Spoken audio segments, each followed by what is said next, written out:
Well, so Songbird at Rest, Sunday, June 19th, 2022.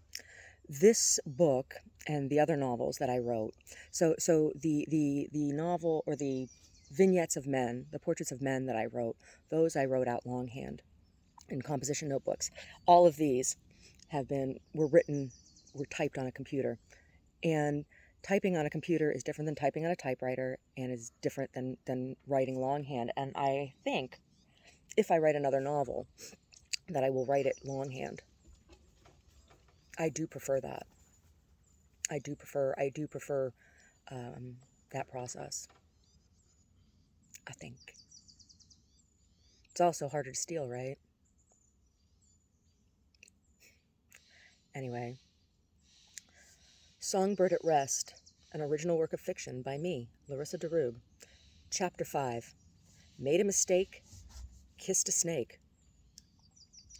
Constance laid on her back in the pasture with Tyson's jacket balled onto her head as a cushion, watching the clouds pass overhead. She finished her chores early and was feeling at one with the earth. It was like every blade of grass poking through the ash were part of her. It was as if the ash itself were part of her. She used to watch her hens roll in the dirt, taking dust baths, and think they were crazy, but now, in the afternoon, looking at the clear blue sky, with clouds high and in the stratus float by, she understood the silly hens. Being so close to the earth was delicious and sensual. The ash beneath her was starting to mix back through the dirt and become a nutritious bed for growing things, and it brought Constance great pleasure. Later in the season, she hoped to be able to get some packets of wildflower seeds to spread, or maybe some California poppies. The cheerful orange blossoms and chaotic leaves always made her smile. The goats had never allowed much to pop up in the pasture, but on the edges where the pasture met the trees, on the other side of where the fence had stood, poppies used to grow. She found a curio for sale at a shop on the Central Coast one summer that was natural oak with California poppies painted on the wooden frame. It wasn't particularly old. It was from the 70s, but it had been so charming and well made that she had bought it. It used to stand in the entryway of the cabin and held a collection of small turned wood vases, but that was all gone now, part of the ash she laid in.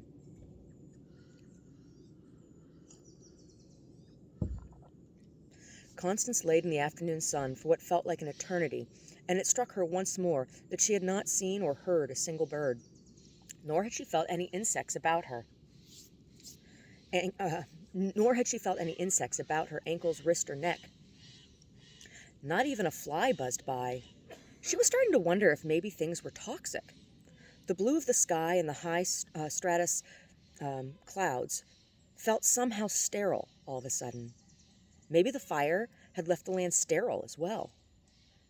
There had been some talk on the news early on about possible contamination from some industrial-style outbuildings that had burned, that unknown to the government and community at large had housed large stores of solvents and industrial chemicals. It had been quite a scandal for a day or two. Many of the things that burned weren't legal to possess by state law, and they were trying to figure out who owned the property. But as quickly as the story was covered, it disappeared from the headlines, and Constance couldn't find any record of it, even when she did a Google search. It was all so strange. She took out her smartphone and decided to try searching for the story once again. The screen was blank. Damn! No reception. Plus, the battery was almost dead.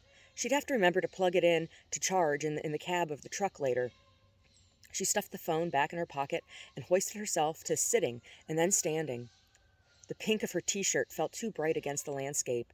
Maybe she could pick up a pack of solid black or white ones, or even better yet, gray ones at the gas station next time she went into town. She seemed to remember seeing them for sale one time and thinking it strange. The clerk explained to her and Tyson that homeless people and truckers frequently purchased the item. Constance chuckled to herself that she wasn't homeless. She most certainly felt very at home these days, but she was houseless and drove a truck. Now she needed those t-shirts. For now, the bright pink would just have to do. As she turned toward her truck, hidden beneath a pile of branches against the remaining wall of the barn, Constance looked up to the sky once more, but this time with fear. She heard something. It was a helicopter. She panicked and pulled the brightly colored t-shirt from her body and stuffed it in her pocket, then grabbed the neutral colored jacket and wrapped it about her shoulders and ran to hide behind the truck. Constance crouched behind the truck, wedged between the tire and the barn wall for what felt like hours, while the sound of the helicopter beat the air overhead, circling like it was looking for something. What were they looking for? Her? Had someone alerted the authorities that someone was camping on the property? It had been a while since a helicopter had flown over, and even longer since one had circled so long. A couple times it got close enough to the ground for the current made by the propellers to cause the grass springing from the ash to ripple and ashen dust to poof from the earth. Constance was terrified, but was ready to stand her ground. She owned this property. It was hers to use and protect. With Tyson gone, no one was going to take it from her. Once the sun began to set, the helicopter flew off to the east, leaving Constance to creep out from her hiding spot. Normally she would have been starving, but after all the turmoil and stress of the helicopter, she wasn't feeling very hungry. Now that she thought about it, she wasn't really all that hungry at all anymore. Not just when the helicopter was around. All the time.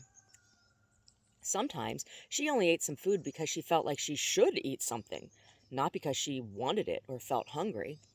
Considering this realization for a moment, she was struck by the fact that she hadn't been eating much for some time and hadn't lost any weight. At all. And while she was certainly not obese, she wasn't a tiny woman either, but thinking about it was just more than she wanted to deal with at the moment. Really, she just wanted to go to sleep. After all that, she would be sleeping in the cab of the truck again tonight. She might as well just sleep in the truck every night and save the tent for some other time. Now that it was just her, by herself, the tent felt too big. Besides, it was a hassle to put up and the truck felt safer anyway. It just made more sense. Good riddance to that whiny, good-for-nothing Tyson. She was much better off without him. He never got it. He never understood that owning what owning the property meant to her. He had never owned property in his life. It was just a spot on the map to him. But to Constance, it represented her independence from her family or any need to rely on anyone for financial help. She bought it with money she made on her terms, and it was exactly what she wanted. As she fell asleep, Constance's mind drifted to a time when she was a little girl. She and her sisters were out in the backyard at the foot of her parents' driveway, where it was totally flat. Sometimes they would draw a chalk grid to play hopscotch or foursquare. This time they were jumping rope. She could hear the slap of the beaded line as it hit the pavement in even time. She could see her sisters, Anna and Hope, in the matching dotted Swiss sundresses her mother made for all of them, and could hear them laughing and singing. Cinderella, dressed in yellow, went upstairs to kiss a fella, made a mistake, kissed a snake. How many doctors did it take? 1, 2, 3, 4, 5, 6, 7. 7 was the last number she heard in her head before falling into a deep slumber, curled on her left side across the bench seat of the truck. Chapter 6. Brass Tacks. Johann folded the fine grit sandpaper into quarters, pressed it into the cup of his palm, and rubbed it lovingly over the face of his planishing hammer. He chuckled to himself about getting down to brass tacks. The last time he made a handle for this hammer and polished its face, he was just a boy at his father's side. The hammer had been forged by his grandfather, his father's father, in Sweden. Johann's father's name was Johann, and Johann's father's father was named Johann, as was his father before him, and so on. It was a long tradition, as was the tradition of woodworking and tool-making. Johann's grandfather had made the hammer specifically for planish finishing brass tacks when upholstering. His grandfather had also used the hammer to planish the gold wedding band he made for Johann's grandmother. It was the ring that was now on Beth's hand. Johann still had what remained of the original wooden handle his grandfather had made, the one he replaced when he was a boy in his father's shop learning the trade. It hung in a shadow box above the cabinet that held all his beloved hammers. Over the years, Johann had come to use quite a few brass tacks, embellishing the leather or wooden chairs with sling-style seats and backs. The most offensive thing anyone could say to Johann was anything about IKEA. He found the company and its cheap products repugnant. He was preparing to attach the leather sling seats and backs to a dining set he was finishing for the gallery, but before he did that, the handle of the hammer needed to be replaced. In the process of removing the resin seal over the pin from the old fitting, he managed to scratch the deeper face of the tool. The moment it happened, Johann actually cried. The last time he had cried before that had been when he placed his grandmother's ring on Beth's hand in front of the justice of the peace. The last time before that had been when his mother died. Big Johann was still living. Johann and Beth had tried to convince him to come with them to California, but he said an old man was an old man and best left to his old ways. Big Johann chose to stay back east in his house, the house Johann was raised in with his sister Ina. Ina had been the name of Johann's grandmother, his mother's mother. She was from Wales. Johann's parents met on holiday in Spain one summer on some beach. Like Beth and Johann, they had married within 2 months of dating. Shortly after they married, they moved to the United States to join one of Grandma Ina's brothers, who had a dairy farm in upstate New York, almost at the border near Quebec. Big Johann and Mary inherited the farm from old Uncle Richard and Auntie Grace, but sold all but the old farmhouse, the house Big Johann built, the original barn, and the immediate 10 acres it all sat on in the 10 years after Little Johann and Ina went away to college. Big Johann had been renting most of the acreage out to local dairy farmers for years anyway, and when one of them offered to buy the land, he took them up on the offer. Little Johann wasn't interested in dairy farming anyway, and Ina married a cod fisherman. One of Johann's cousins, Jilly, was a nurse's aide and looked in on Big Johann a few times a week. Ina brought her kids to visit their grandpa as often as she could manage, but it was hard with the 2 oldest ones in high school and Jim on the water so much. They all saw each other for Christmas, though, and no one had any hard feelings about anything. Johann put down the sandpaper and ran his thumb over the face of the hammer. He was finally satisfied it was ready to polish. He placed the head on the bench next to the bench grinder and attached the buffing wheel. As he loaded the felt wheel with rouge, a bit of compound spit back in his eye, reminding him to put on his safety glasses. As far away as his father was, Johann could hear his voice, thick with Scandinavia, instructing him on the importance of protecting his eyes while in the shop. After placing the glasses on his nose, he wrapped the hammer head in a piece of old leather and pressed it against the spin of the buffing wheel. The high-pitched squeal of the metal against the wheel was comforting and familiar. Once the hammer face shone like a mirror, Johann set it aside and washed the black residue of the spent compound from his hands in the utility sink. Beth was in the living room, sorting photographs into boxes. In addition to translating French poetry into English, she also collected antique photos. She would then use these photos to illustrate the poems she translated. Once a year, she had a small batch of chapbooks printed, and she gave them away as Christmas gifts to friends and family. To date, she had created a total of 19 chapbooks. On the occasion that an author of one of the poems she translated was still living, she would send a copy of the chapbook containing their work to them. Only once did one of them object on the grounds of copyright. The others were touched someone had taken the time not only to read their poetry, but to translate, illustrate, and share it. Those who write and read poetry are a very small and peculiar group. Beth was sorting a new batch of photos she had purchased at a garage sale they happened to drive by recently on a visit to Mendocino. The photos featured vineyard workers and old farm equipment. There was one in particular that featured a wizened old man alongside of a tool Johann explained was a cheese press specific to a region in France, near where France, Germany, and Luxembourg came together at a point. Much of the poetry she translated included vivid references to wine and cheese and provincial lifestyle, and these photos had been a precious find. Beth was trying to remember the name of the tool when Johann came in from the shop, his face smeared with black smudges of spent buffing compound. "Blackface is considered very offensive, you know," Beth joked, looking up from her photos at her husband. "What? Oh, is my face dirty?" Johann asked, bringing his clean hands to touch his smudged face. "Yes," Beth laughed, getting up to rub at the greasy smudges on his face with her thumbs. "Did you fix the hammer?" "Yes, it is done now," Johann replied, taking her hands in his and pulling them away from his face. "I'm still waiting to hear back from Chaz. I was thinking I might just drive over to his office and see if we can't work this out face to face." "I don't understand why he can't just answer our question. It's not like we're asking anything strange or unusual. Will this Jones person remove the rest of the trash or not?" "What is so controversial about that?" Beth asked as Johann moved to the bathroom to look at himself in the mirror and assess the situation. "I don't either. I thought it might have something to do with the probate, but nothing I have read on probate law has said anything to indicate that should be an issue. Johann said as he soaked his face with warm water and wiped it dry with a fluffy towel. We haven't even asked about the details of the probate. It's not like we've been nosy or anything, Beth answered, with her voice slightly raised so her husband could hear over the sound of the running water. Johann came out of the bathroom to see Beth frowning through her comment. Don't worry. I will get some answers, Johann replied. Well, I certainly hope so. Californians are so damn strange.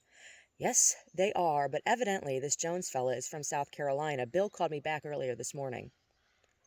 When? Why did you tell me? What did he say? Oh, you were in the shower and I just forgot until now.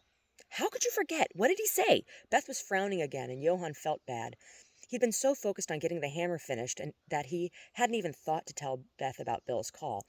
I don't know. I guess I'm just a man, is all. This made Beth laugh and eased Johann. Yes, you certainly are a man. No one can mistake that.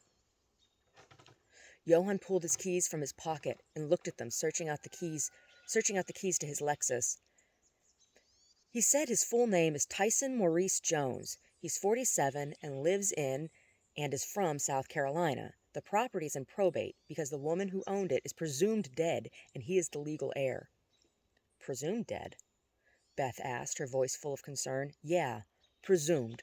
Mr. Jones and the owner of the property, Miss Constance Lynette Leavenworth, were a long-term couple. They were finally planning their wedding when the property burned, along with 16 others and over 400 acres in a wildfire. After the fires were out, they returned to protect what was left. Evidently, Mr. Jones left one day to get supplies, and when he came back, Miss Leavenworth was missing. That was almost 6 years ago. They never found her or her body. Mr. Jones moved back to South Carolina and is selling the property in probate because of California laws about missing persons and property transfer in cases of common law marriage, or some such thing, Johann explained. Beth was staring down at the heirloom ring on her hand. I see, she replied. Well, what are you going to harass Chaz about, then? I'm going to ask the little jerk why he didn't tell me all this to begin with. I also want to know if they're going to clear the remaining structures or not, because if they aren't, I might want to lower the offer some. If Jones doesn't really want to sell it, he needs to let me know. The property is amazing, but my patience is wearing thin. We can keep looking. It's not the only property in the area that has an intact well. It's just the flattest.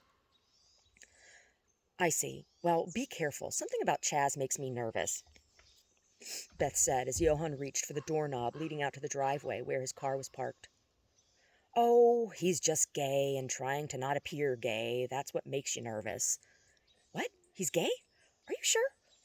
Why would that make me nervous? I didn't say gay people made you nervous. I said that's what he's trying to hide, and people who try to hide things usually make others nervous. Oh, okay then. Beth followed Johann to the door and touched his shoulder. He turned and kissed his wife on the forehead before lumbering out to his vehicle. Johann backed out of the driveway of the ranch-style single-family home they had been renting for the past 11 months. The Bertram boys were playing a game of basketball in the driveway of their house at the mouth of the cul-de-sac. The ball slipped from one of their hands and bounced in front of the car, causing Johann to stop short.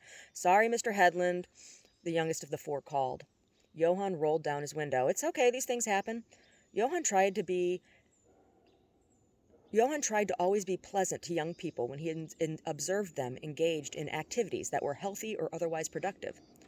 Dropping the ball while engaged in a healthy physical game of sport at home where they were safe and being responsible was no reason to chastise. The Bertrands family had moved in not long before Johann and Beth.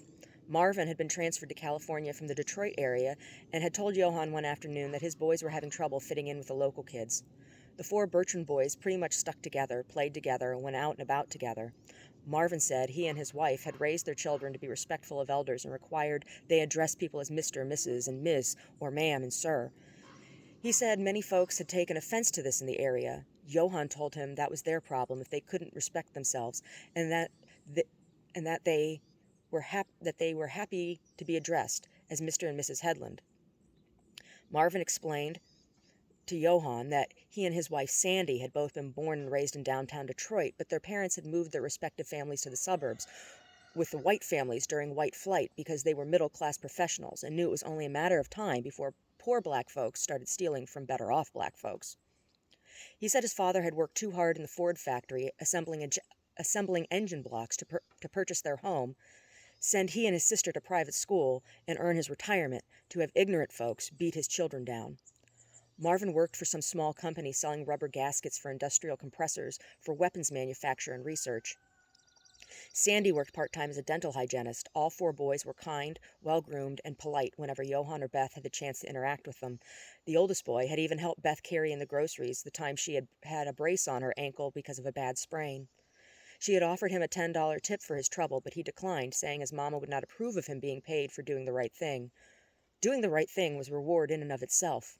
The Headlands respected the Bertrands, and the Bertrands respected the Headlands. They were good neighbors. Chaz's office was an hour-and-a-half drive from the house they were renting. It was a 15-minute drive from the property. Johann decided he would first go out to the property to take a couple photos before he headed to Chaz's office. He wanted to be sure Chaz understood exactly what he was talking about when he said he wanted the trash removed. There was what looked like the corner of an old barn, a pickup truck, a cheaply made greenhouse, and some other odds and ends, buckets, a broken shovel, some plastic water jugs, plus there was what remained of the old cabin's foundation. It wasn't much, but he certainly wasn't interested in moving and disposing of it if he didn't need to, particularly now that he had a little more information about the circumstances of the sale. It was still before the lunch rush, so the drive on the highway was fairly uneventful. The lines marking the lanes rolled under his tires in a regular, rhythmic pattern. The landscape to either side shifted from shopping centers to farmland to wooded and back to shopping centers. Off to the east, he passed a wind farm rising up from the expanse of golden foothills. Curled oaks dotted the hills, looking more like a model train set than actual trees. Broken-down barns and old farmhouses missing windows reminded him of oil paintings an ex-girlfriend had been fond of creating. It was a funny thing. He had dated Marie for 4 years and had never even entertained the idea of marrying her, while with Beth he had known almost the moment she asked him to lunch. Love was a funny thing.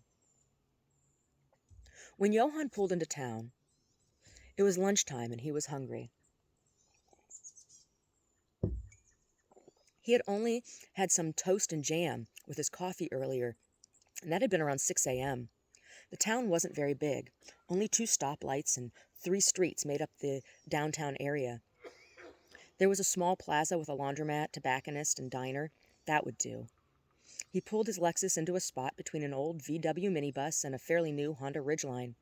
He couldn't understand either of those vehicles. Those old VWs were always in need of repair, and the Ridgelines were hardly usable as a truck, but to each their own. He turned off the ignition and unbuckled himself. As he entered the diner, one of the 2 waitresses with arms full of plates greeted him with, "Welcome in. Sit where you like." The diner wasn't large. There was a 6-seat counter and 3 booths and 5 tables. 2 old men were seated at the bar, and all the booths and one of the tables were occupied. Johann chose the seat at the far end of the counter. He wasn't in the mood for conversation, and he didn't want to take up an entire table so one of the girls could seat a larger party if one came in. As he sat down, the stool felt warm, and he stumbled a bit, getting his right leg over the front lip of the padded seat. The seat's warmth surprised him. Someone must have been sitting there recently, but they weren't there now, and the counter was clear in front of him.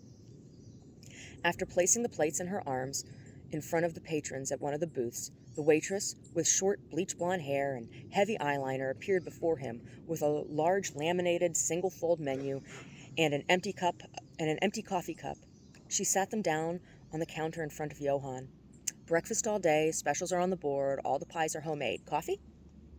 She nodded at the empty cup as she reached down under the counter and produced a place setting of flatware wrapped in a paper napkin. "Yes, coffee, thank you."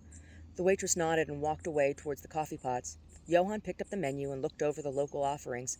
Breakfast did sound good, but it had been a long time since he had a good diner burger, and the grill behind the pickup window was sizzling with what looked like homemade patties and bacon. The waitress reappeared with the coffee pot and small dish filled with creamers. She placed the dish of creamers on the counter as she filled Johann's cup. Then, sitting the pot on the granite counter, she pulled a small pad and pen from her apron pocket and looked at Johann expectantly. "What can I get you?" she asked simply. Johann looked over her shoulder briefly and saw a Western burger on the special board. That sounded good. "I'll have the Western burger with potato salad." "Bacon?" It's 75 cents extra, the waitress replied. The bacon smelled amazing and looked thick-cut on the griddle behind the window. Yes, bacon. What kind of cheese? Swiss, American, cheddar, or Munster? American. How'd you like the burger? The waitress asked all these things while scribbling on the tablet without looking at Johann. Medium to medium rare, Johann answered. Anything other than coffee? No, just coffee is fine. The waitress finished writing the order and looked up at Johann with a smile, taking the menu from his hands. Johann watched as she walked over to a spinning tin wheel, tore the page with his order from her tablet, stuffed it in a clip, and rang a bell. A stocky Latino man with a mustache and hairnet came to the window and reached up, taking the ticket from the wheel. Johann opened a creamer and poured it into his coffee, stirring with a spoon. As he took a sip, he turned to look over his left shoulder. He thought for sure he had felt someone brush past him, but no one was there. It was strange, because while the place wasn't empty, it also wasn't packed. And even if it had been, there was plenty of room to walk by his seat to get to the restrooms. The coffee was fresh and the machine was clean. It was good. A woman with 3 girls sat at one of the booths. All 3 girls were sucking a milkshake from straws plunged into a single tall glass. The woman was digging through her purse looking for something. Johann saw as she pulled a lip balm from deep in the scuffed old bag and brought it to her lips.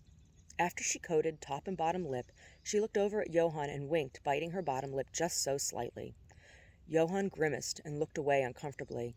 He only happened to see her action. He wasn't watching her or trying to get her attention. Once Johann had finished half the cup of coffee, the waitress returned with his plate. It looked fantastic. She sat it in front of him and reached under the counter, producing a generic squeeze bottle of ketchup, and sat it down next to the coffee cup.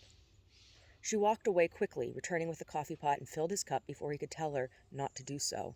"Can I get you anything else right now?" she asked politely. "No, just the check when you have a chance," Johann said, as he piled the top bun with lettuce, onion, tomato onto the covering the cheese-covered bacon burger.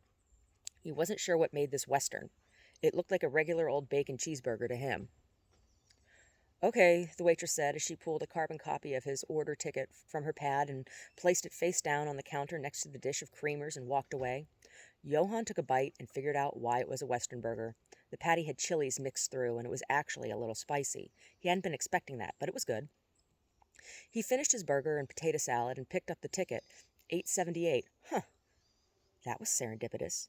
878 was the street number of the property.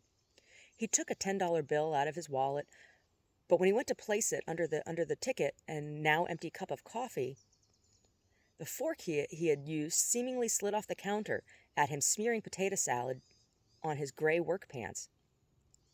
He pulled the napkin he had crumbled and sat beside the empty dish and rubbed at the smudge. It left a small greasy spot over the left front pocket. Oh well, he was sure Beth could get it out. She was good at that kind of thing.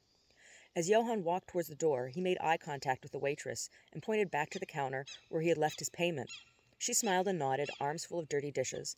The woman in the booth with the girls frowned and pouted out the window at him as he passed by on his way back to his car. Johann chuckled to himself as he got in his car, thinking about the 2 old men at the counter. Both sat reading a newspaper the entire time he was there and had never said a word to anyone, not even the waitress.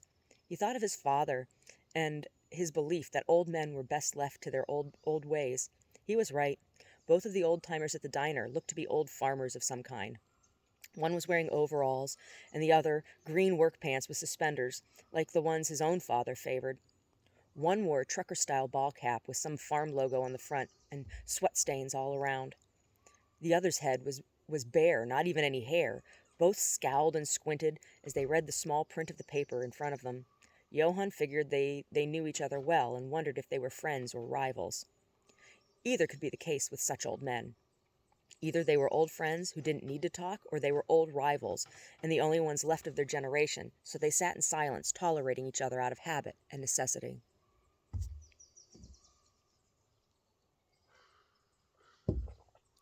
Driving out of town toward the property, Johann passed a 2-pump gas station with a good price on regular unleaded, and then a post office.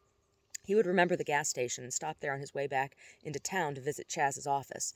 Chaz's office was just past the diner around the corner. 15 minutes after pulling out of the diner parking lot, Johann was driving up the dirt road towards 878 Old Orchard Road. The evidence of the fire was still prevalent, though some cleanup efforts had been happening in recent months on the corner near the turnoff. A new foundation was being poured. Johann slowed to watch the giant cement-mixing truck spin and lift to dump the wet cement into the wooden mold. A man in a hard hat, new-looking work boots, and a face bandana was gesturing at the truck operator in the side view mirror where to spin and point the spout. Johann found the process of building comforting and was looking forward to laying out the foundation of his own home, his new home with Beth. As Johann passed the old orchard road, Johann passed the old orchard the road had been named for. A particularly burned arch over the foot of the drive said, Jensen's Fruit Orchard. Beyond that, most of the fruit trees were burned, but a few hung on, overgrown and untrimmed for a number of years. The weeds were high around the base of the trees, and the burnt-out frame of the house, barn, and other 3 outbuildings loomed. He had looked at that property as well, but it was far larger than he wanted to take on responsibility for, and the Jensen family was asking far too much money for it anyway, particularly since the 2 wells on the property had been severely damaged and potentially required redrilling. Old Farmer Jensen died shortly after the fires, and it was his children trying to sell the property.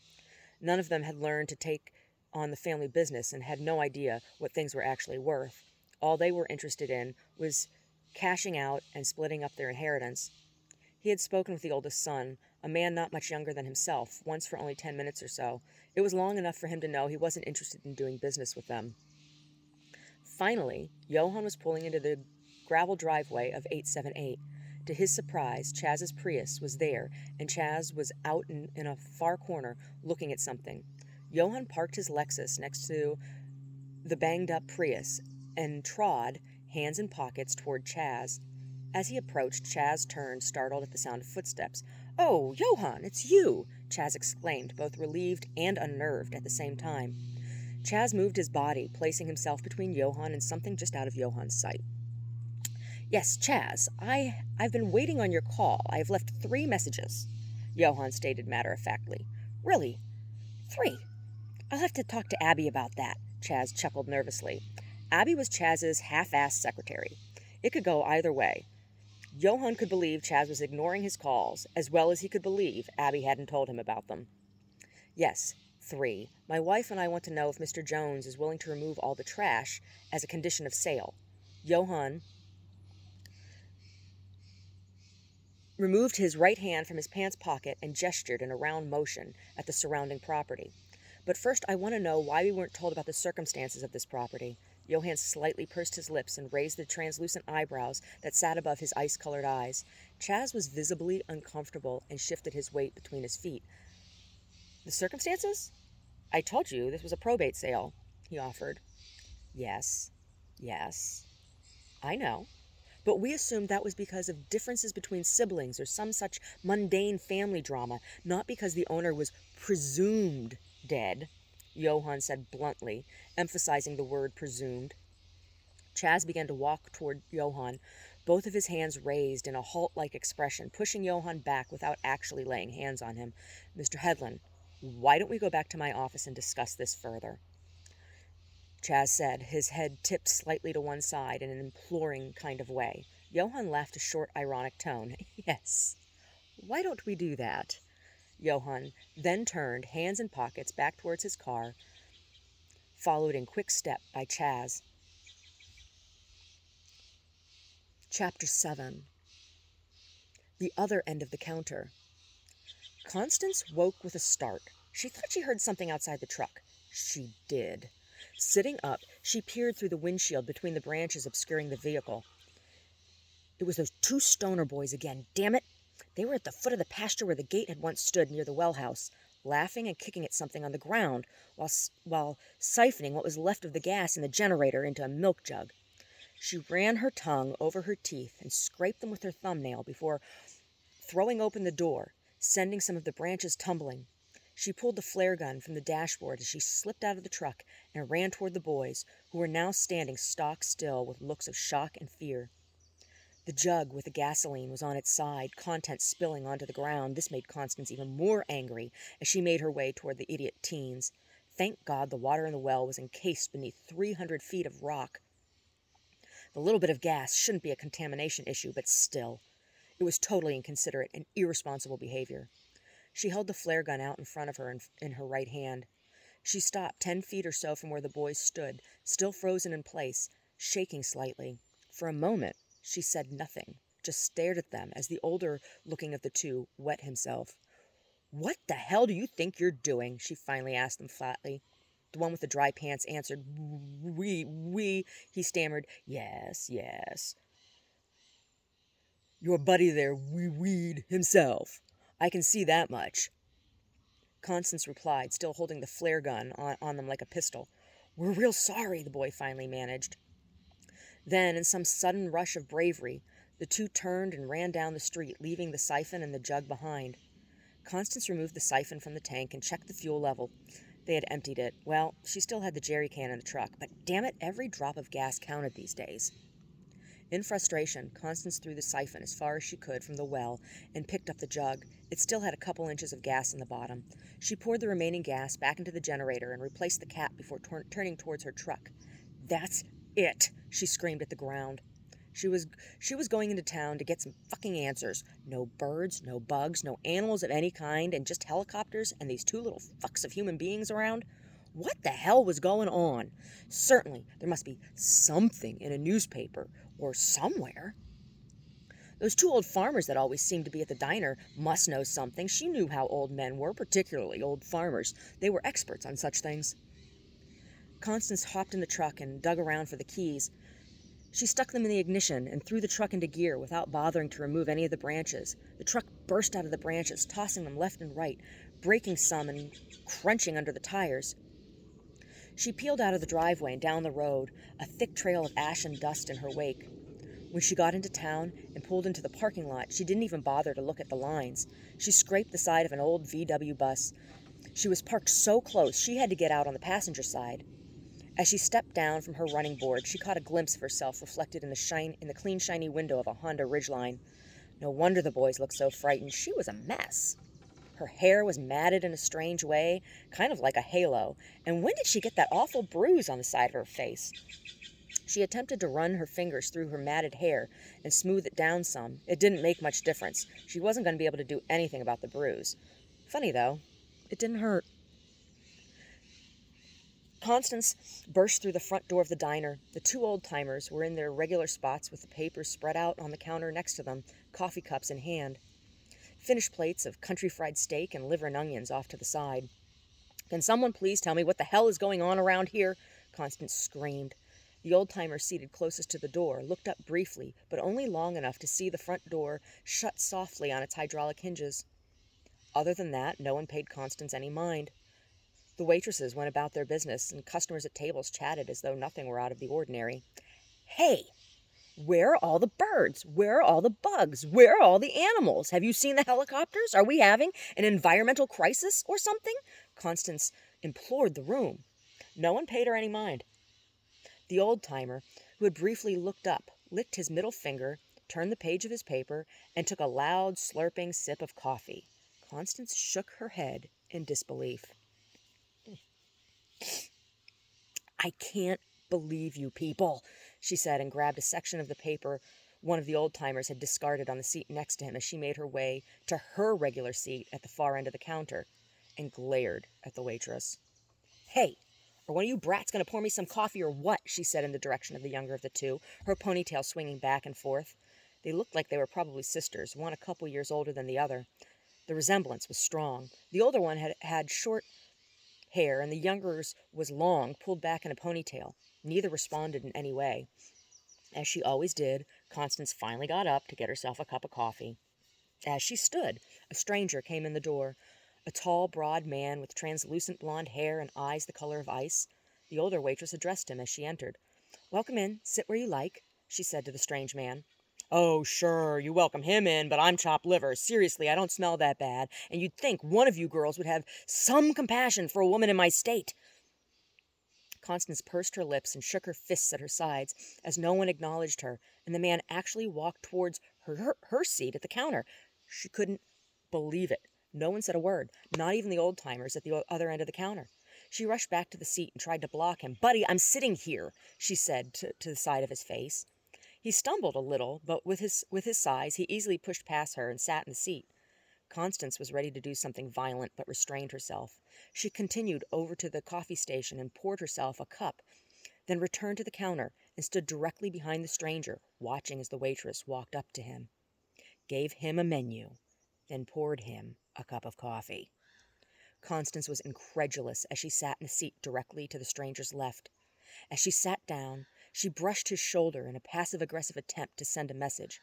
He briefly looked, but seemed to only look through her. The whole time, Constance fumed as she sat there, sipping her coffee, watching as the stranger ordered and ate his meal, sitting in her seat. Occasionally, she yelled at the top of her lungs, "Are you fucking kidding me? Hello?" Or, "Hey, does this asshole know what's happened to all the birds and bugs?" No one seemed to hear her. Everyone just ignored her. Finally, once the stranger finished his meal, she grabbed his greasy fork and attempted to stab him in the thigh. Surprisingly to Constance, the fork felt awkward in her hand, as if she could hardly manipulate it. She ended up merely smearing salad dressing on his pants. To her further shock, the stranger seemed to not even care. He just took his crinkled-up napkin and wiped the smear, left his money under the coffee cup, and left. Constance got up and watched in horror as the stranger got in her truck and drove away. Now she was livid. She turned toward the old-timers and screamed, "Can someone please call the police? That blonde freak just stole my truck!" No one even looked up. A woman and her daughters looked out the window, the girls laughing at some joke, the mother adjusting her hair in the reflection in the window. Constance ran out into the parking lot, shaking her fists in the air. After the door shut behind her, the old-timer, who hadn't looked up when she came in, turned toward the one who had. He laid his right hand over his paper and sat his coffee cup down. Then he pressed his left palm to his thigh and leaned towards the other old farmer. "What was that woman yammering about?" he asked his dinner mate. "I don't know, something crazy about birds and bugs," he replied without looking up from his section of the paper. "You seen her before?" "Yeah, once or twice. Poor thing must be homeless. Juan and the girls pay her no mind, so I don't either. Figure they must know her or something," the old-timer finished. The older waitress approached the old men with the coffee pot. "What are you fellas crabbing about? Need a warm-up?" She held the coffee pot up in a friendly gesture. Both men sat their mugs down on the counter and nodded as she filled them. In the parking lot, Constance was still beside herself. Why on earth would he have taken her truck? And why didn't anyone help her or answer her? She knew that one old guy looked at her. It was a first, but there was no question. He looked right at her. Now she was going to need to walk the 10 miles back to her property, and she still didn't have any answers. She closed her eyes and pressed them with the heels of her palms. When she reopened them, she was even more confused. Her truck was parked right where she left it. Constance walked to her truck and got in. As she closed the door, she began to cry for the first time since the day Tyson left. I think I have, is it 1 or 2 more chapters here? I'm looking. 3 more chapters. So I think that's going to be it for right now. 4 more chapters. 4 more chapters. 4 more chapters. 4 more chapters. 4 more chapters. So maybe two more readings, The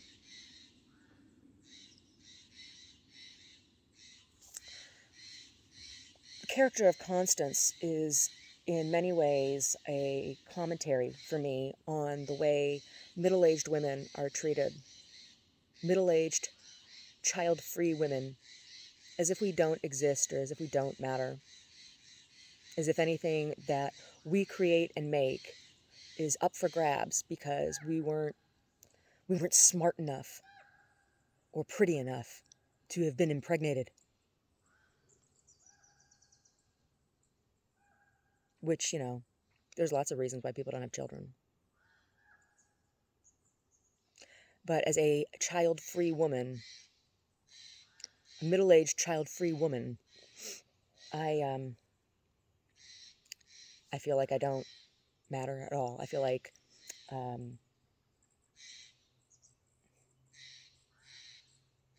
feel invisible. I feel invisible. And now with my right to choose whether or not to be pregnant, right?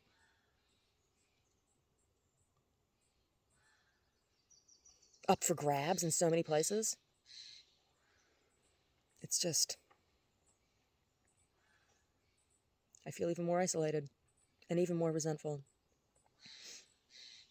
I am grateful for Constance. I'm grateful for her. She was a very cathartic character for me to meet in my writing process. So we have four more chapters. If you're watching this, I hope you're enjoying it.